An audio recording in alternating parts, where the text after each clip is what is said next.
B 그래프 중에서 기울기가 더 급한 그래프는 어떤 쪽이에요? 당연히 A가 훨씬 더 경사가 급하죠. 기울기가 급하죠. 그래서 기울기가 급하다라고 얘기하는 건 A. 그럼 반대로 기울기가 완만한 건 어느 게 더 완만해요? B가 훨씬 완만하죠. 급하지 않죠. 그래서 완만한 정도는 B예요. 지금 뭐라면 테스트를 하는 게 아니라 이해시키려고 우리가. 그러면 이 기울기가 뭐랑 또 관련이 있냐면 탄력성 민감도랑 관련이 있어요. 얘가 좀 중요하거든요.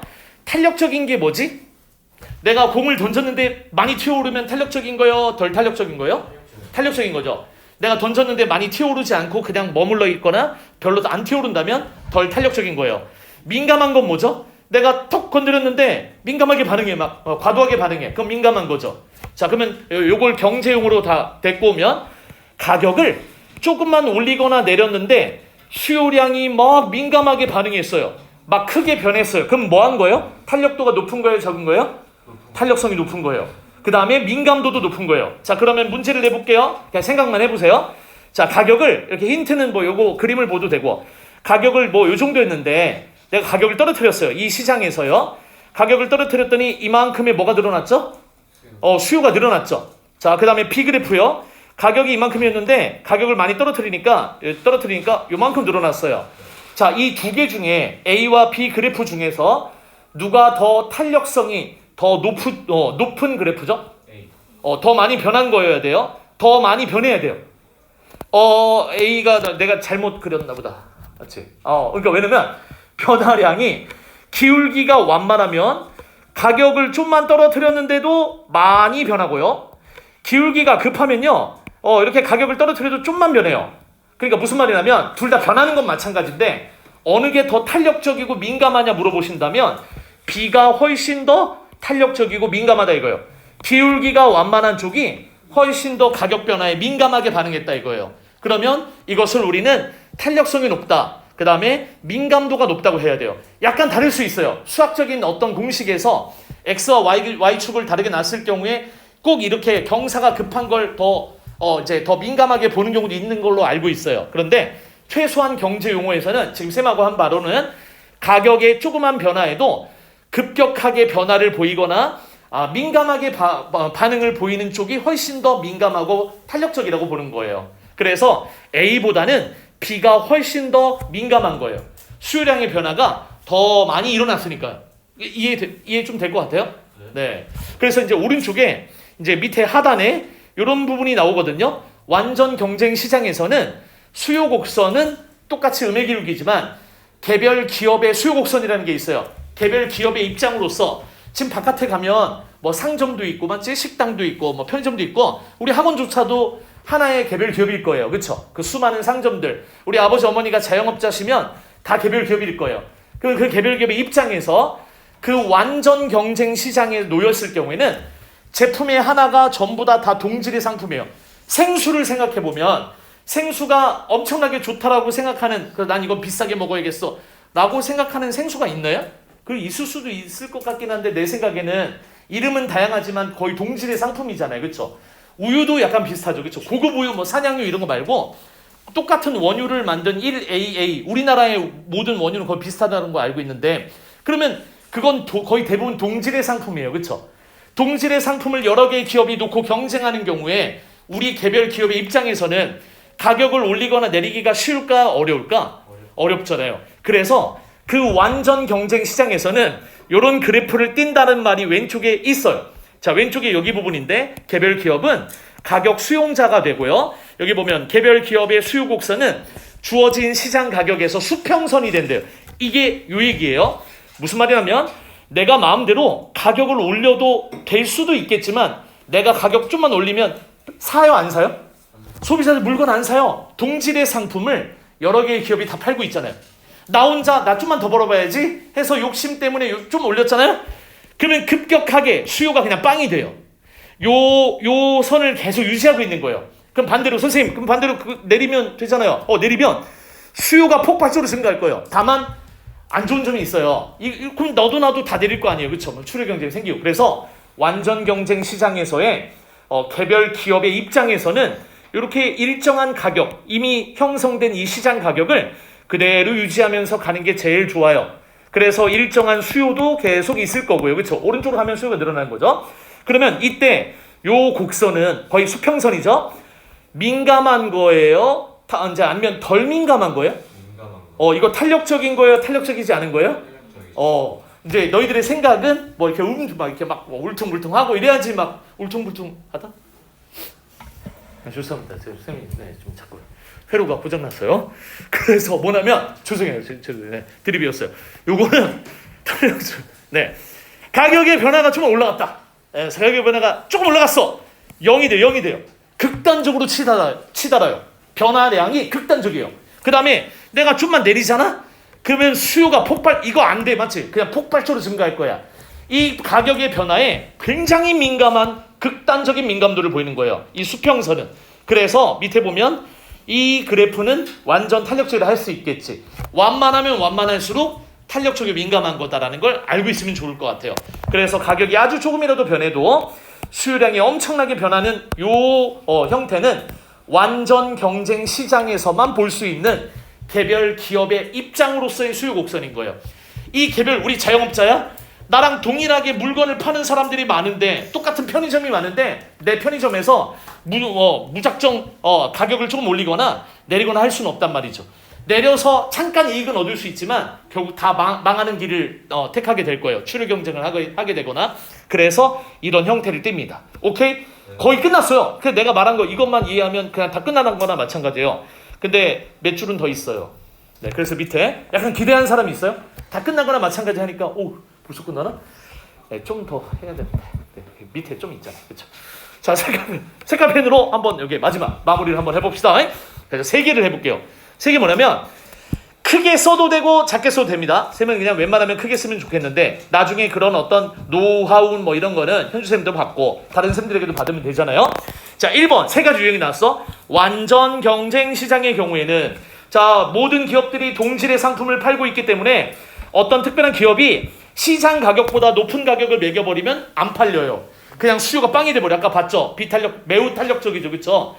즉 개별 기업은 어떤 역할을 하는데요? 이 시장에서 가격 수용자, 시장에서 형성된 가격을 그냥 뭐 하기만 할 뿐?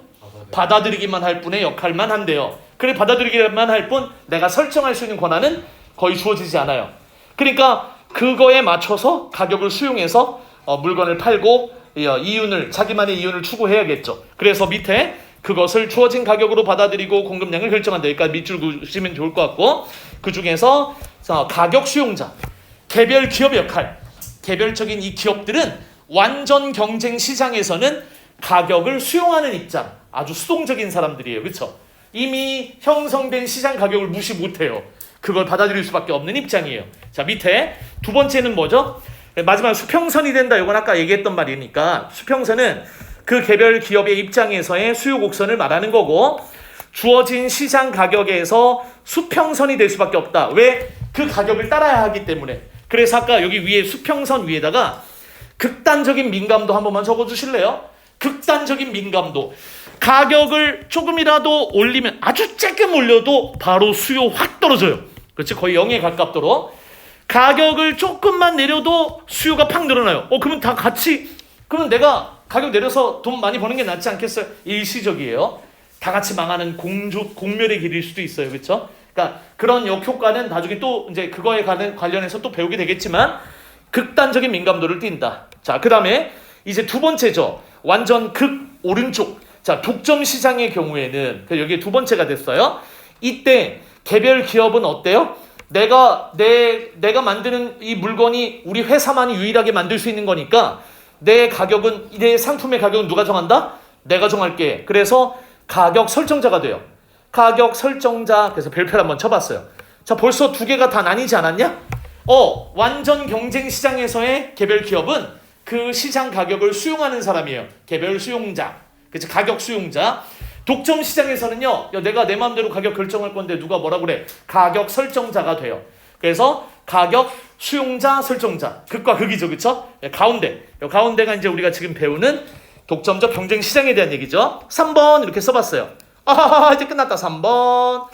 자, 3번. 자기 스스로를 가스라이팅 하세요. 막 힘들 때마다 대박. 이제 20분밖에 안 남았어. 이제 2시간 20분밖에 안 남았어. 어떡해. 자, 밑에 독점적 경쟁 시장에서는 자, 똑같이 수요 곡선은 음의 기울기예요. 수요가 늘어나면 가격이 가격 떨어지면 수요 늘어나는 거고요. 가격 오르면 수요 줄어드는 건 다 똑같아요. 자, 근데 개별 기업의 입장에서는 자, 반반이잖아요. 독점반 완전 경쟁반이니까 이렇게 썼어요. 뭐라 하냐면 자신의 상품에 대한 독점자로서의 여기만 밑줄을 그으면 좋을 것 같습니다. 자신의 상품에 대한 독점자로서의 가격 설정자. 가격을 설정하는 건 맞는데 다만 어떤 상품 아까 뭐랬지? 그냥 일반적인 동질의 상품을 생산하는 게 완전 경쟁 시장이라면 우리 독점적 경쟁 시장은 나만의 차별화된 상품을 만든다고 그랬지, 그치? 그래서 어느 정도 나만의 차별화된 상품에 대한 독점자로서의 가격 설정자의 권한을 갖는다. 가격을 내 마음대로 설정할 수 있어요. 시중에 아이스 아메리카노는 1,500원도 있고 1,000원도 2,000원도 있고 하지만 어느 정도 정해져 있지만 내가 만든 특별한 맞지? 민트맛 아이스 아메리카노. 아니 상상만 해본 거예요. 그래서 치약맛 맞지 이런 거 있잖아요. 그래서 그걸 만들어서 나는 이걸 4,000원 받을 거야. 망하겠죠. 네. 근데 이상한 사람은 사 먹을 수도 있고. 그러면 그때 나는 한 거예요? 완전 경쟁 시장이 아니라 독점적 경쟁 시장에서 차별화된 상품을 나만의 독점자로서의 가격 설정자가 돼버린 거예요. 다르지. 반반 섞여 있는 거지, 그렇지? 그래서 이른바 이렇게 독점적 경쟁 시장에서의 어쩌고저쩌고 나머지는 독점적 경쟁 시장 얘기를 해버린 거예요. 마지막 하나 한 게 뭐냐면 요 두 개만. 하나는 여기다 밑줄 긋고 표시만 한번 해볼까요? 하나는 한계 수입, 한계 수입. 상품의 공급량을 한 단위 변화시킬 때 상품 판매로 얻게 되는 수입의 변화량. 자, 수입 여기 인컴이라는 거 아시나요? 번역했을 때 인컴 수입이 뭐지? 버는 거예요, 쓰는 거예요? 버는 걸 얘기하는 거예요, 그렇죠? 벌었어요. 그러니까 얘는 득이죠, 그렇죠? 출 이렇게 한자니까 뭐라고 해야 될까? 수익, 수익이라 해도 되고, 그 다음에 이윤 이렇게 얘기할게요. 그럼 반대로 비용은 뭐죠? 비용은 여기 나오죠. 한 단위 변화시킬 때 상품에 소요되는 비용, 지출하는 거죠, 그렇지? 쓰는 걸 말하는 거죠. 그럼 비용은 지출 이렇게. 네, 옆에 앞에 뒤에 친구 토닥토닥 한번 해주시고 우리 정상에서 만나자, 맞지? 지금 힘든 시기를 겪고 있는 우리끼리 이어내자, 그렇지? 우리 정상에서 만나자. 네, 그게 또 친구가 보내는 SOS일 수도 있어요. 이 새끼 내가 아무것도 안 하고 있는데 한마디도 안 해주네, 맞지? 토닥토닥 해주고 그래도 안 되면 뒤통수 한 대 막 세게 날려주고 뺨도 한 대 갈겨주고 야 정신 차려. 이게 진짜 친구 아닙니까? 자, 그래서 한계 비용과 한계 수입이 있어. 자, 그럼 밑에 어쩌라는 거야? 자, 오른쪽에 쌤이 예를 들면 쌤이 카페를 만들었어요. 근데 내가 정해진 양이 있어요. 그래서 나는 기계도 딱 한 대만 드렸고요. 그 다음에 여기에 들어가는 원료도 딱 10잔 분량만 가져왔어요. 그래서 나는 10잔의 라떼를 만들고 혹시라도 10잔이 이제 다 소비가 되면 써붙여요. 오늘 금일 재료 소진으로 인해서 이제 라떼는 주문 못 받습니다. 이렇게 써놨어요. 그런데 나는 이제 한 단위를 더 늘리고 싶어요. 수요도 늘어났고요. 좀만 더 만들어 볼까 했어요. 그래서 더 늘어나게 된 그 한 단위가 더 늘어나게 된 아니면 11잔부터겠죠. 이 단위가 더 늘어나게 된 더 생산하게 된 그 개수에 들어가는 그 개수에게만 들어가는 비용과 그 개수 추가된 개수로 인해서 얻어지는 수입이 한계 비용과 한계 수입인 거예요. 그 전까지 원래 내가 생산했던 건 차치하고 걔는 신경 쓰지 말고 추가로 더 들어가고 추가로 더 생산을 해서 거기에서 들어가는 비용, 한계 비용, 거기에서 들어가는 수입은 거기에서 벌어들인 수입은 한계 수입이 되는 거예요. 근데 밑에 또 뭐가 나오냐면 여기 나오죠. 이제 여기는 밑줄을 이제 그을게요. 이윤이라고 하는 건 기업의 목적이에요. 기업이 존재하는 건 우리가 가게를 차리고 상점을 운영하는 이유는 뭐죠? 기쁨을 얻기 위해서 맞죠? 다른 사람에게 행복을 주기 위해서 맞죠? 아니죠, 그렇죠? 내가 돈 벌려고 하는 거죠. 이윤 추구하는 거죠. 그게 나쁜 게 아니잖아요.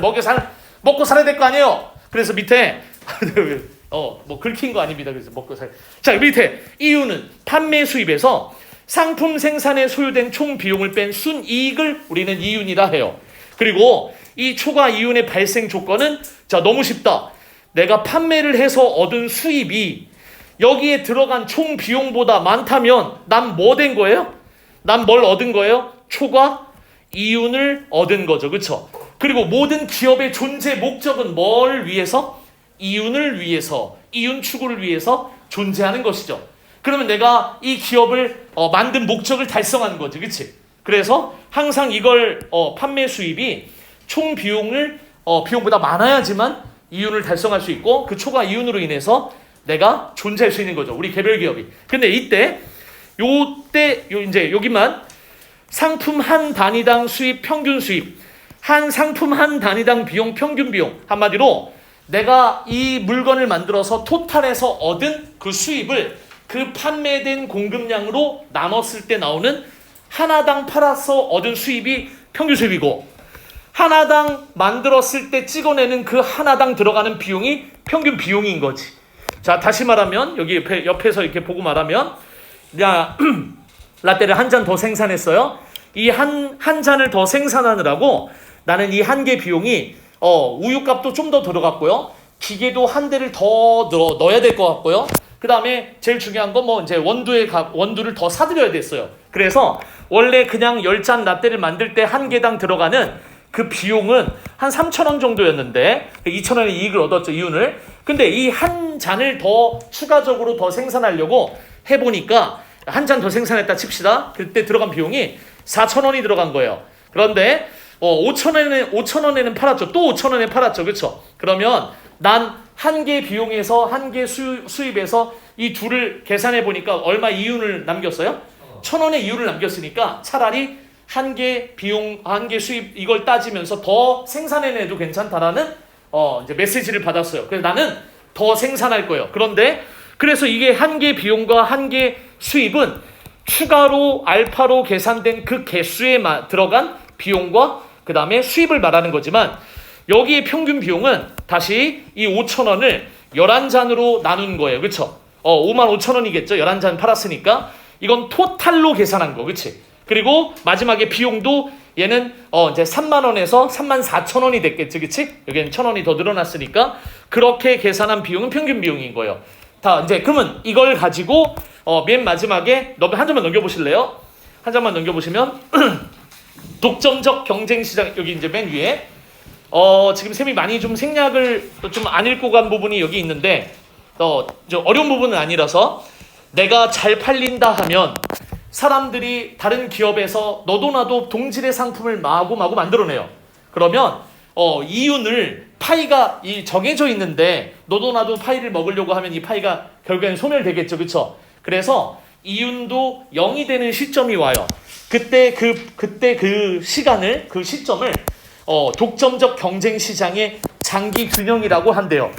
내가 잘 만들고 내 라떼가 잘 팔리니까 내 비슷한 라떼를 다 흉내낸 거예요. 여러 이제 기업들이 막 뛰어들어서 나와 비슷한 상품을 만들어내니까 이제 점점 마치 이제 가격도 다운되고 심지어는 이윤도 0이 되는 시점이 찾아온다 이거죠. 그게 장기 균형이래요.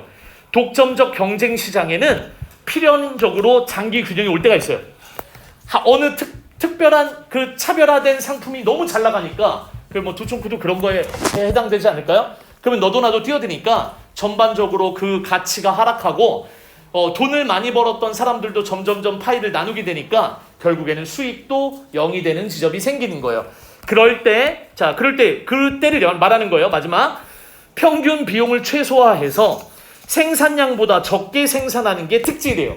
이제 더 이상은 많이 생산하지는 않는데요. 그리고 나중에 여기만 한번 이렇게 밑줄을 긋고 마무리 한번 해볼까? 문제로 얘기를 해볼까요? 여기 즉 보이시나요?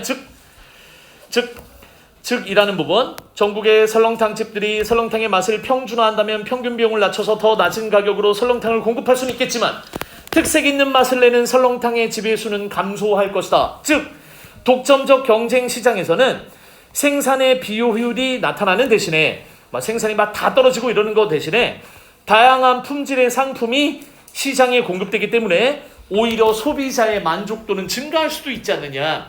그 차별화된 상품을 맛보려는 소비자들이 늘어나고 그 만족도도 높아지고 나 이런 것도 있어 이런 것도 있어. 그래서 결국에는 독점적 경쟁 시장이 좋다 나쁘다? 뭐 읽어봐서 느낌이 어때요? 막 나쁜 거 얘기했나요?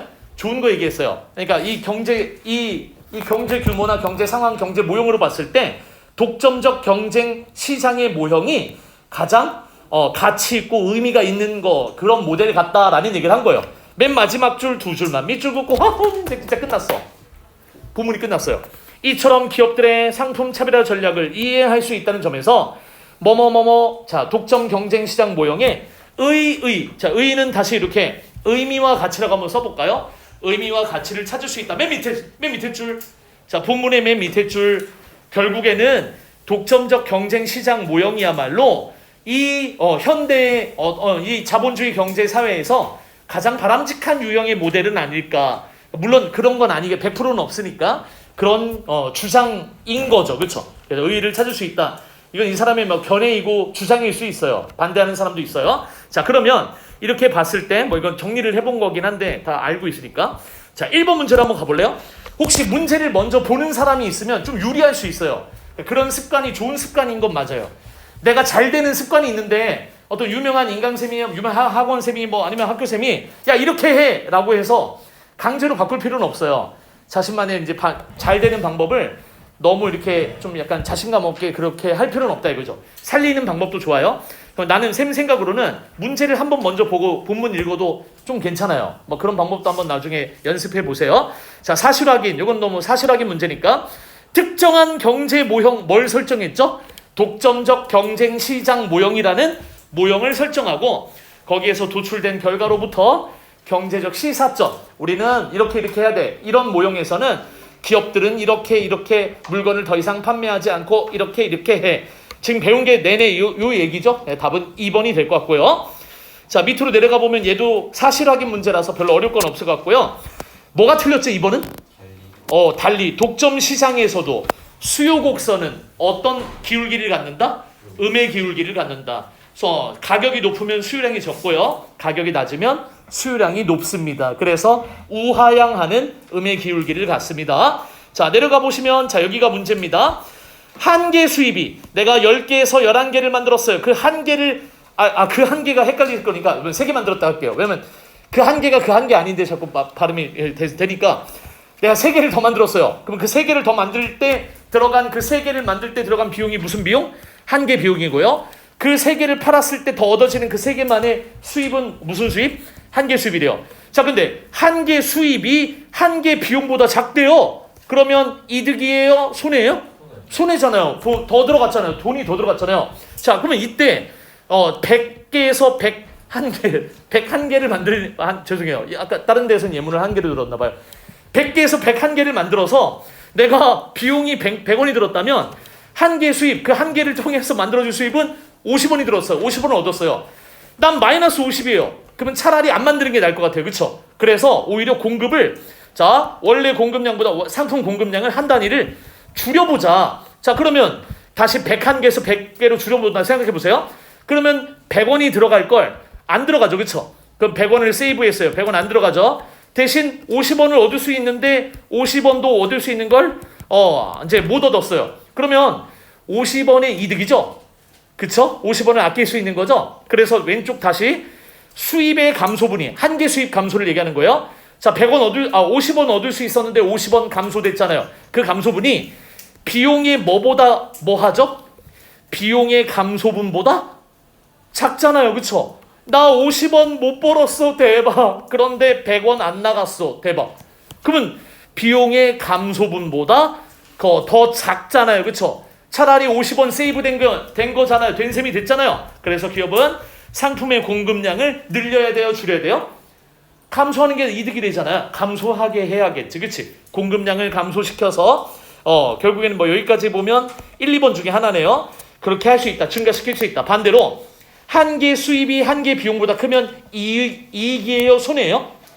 당연히 이익이겠죠? 이번엔 수입이 더 많아요. 그러면 기업은 상품의 공급량을 뭐 시켜야 돼요?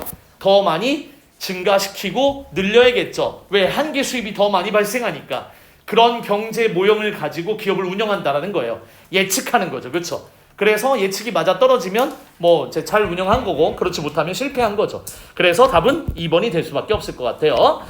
자, 근데 뭐 나중에 이런 문제는 아예 써놓는 게 좋겠다. 그치? 앞에 계속 넘기느니 차라리 간략하게 메모를 해서 기억은 한 개 수입, 니은은 한 개 비용, 디귿은 평균 수입, 그 다음에 리을은 평균 비용. 자, 그러면 이렇게 그냥 적어놔 봤어요. 그러면 계속 앞에 넘겼다가 왔다 갔다 하는 것보단 훨씬 더 안정적으로 풀 수 있어. 특히 이게 평정심이 좀 약간 유지가 힘든 친구들 있잖아. 멘탈이 좀 약한 친구들은 그런 과도한 긴장감 속에서 실수할 가능성이 있으니까 이렇게 뭐 이런 방법을 계속 찾아야지. 자신만의 방법을. 근데 막 필기하듯이 꼼꼼하게 막 쓰고 있으면 뭐 그 시간 다 지나가는데 그렇게 하라는 얘기가 아니라, 그치? 자, 그러면 밑에 뭐 다 얘기해주고 싶지만 일단 4번을 보시면 현재 니은이 한 개 비용이 평균 비용보다 큰 상황이래요. 그러니까 내가 추가적으로 만들어내는 그 생산대에 들어가는 비용이 그냥 뭐 이제 전부 다 들어가는 비용보다 더 크대요. 어쨌든 나는 지금 이윤을 창출하기가 좀 힘든 상황인 것 같아, 그치? 그런 상황에서 상품의 공급량을 증가시킨대요. 그러면 어떻게 되죠? 뭐가 늘어나죠? 당연히 비용이 증가하겠죠. 이런 상황에서 또 늘리면 당연히 비용도 증가해야지. 그런데 리을이 감소한대요. 틀렸죠, 그렇죠? 야, 비용이 증가하는데 거기다가 또 물건을 또 만들면 나중에 평균 비용은 뭐지? 이 추가로 된 것까지 다 합쳐서 나눈 거예요. 얘도 들어가잖아, 평균 값에. 이게 뭔 말인지 되시나요? 이걸 왜 틀릴까요? 선배들은 평균 비용이니까 한 개 비용 아니잖아. 추가적으로 생산하는 애들은 다 평균 한 개라는 말을 붙이니까 얘는 여기 포함 안 되니까 가만히 그대로 아닌가? 아니죠. 다 합쳐야 되는데, 그치? 네, 그래서 답은 4번인데 4번이요. 자, 마지막에 밑에 보면 문맥상의 의미 1번. 여기 가지고 뭐 이렇게 다른 말로 대체해 보면 되겠죠, 그쵸? 그래서 답은 아마 1번인 것 같아요. 57분인데 까비.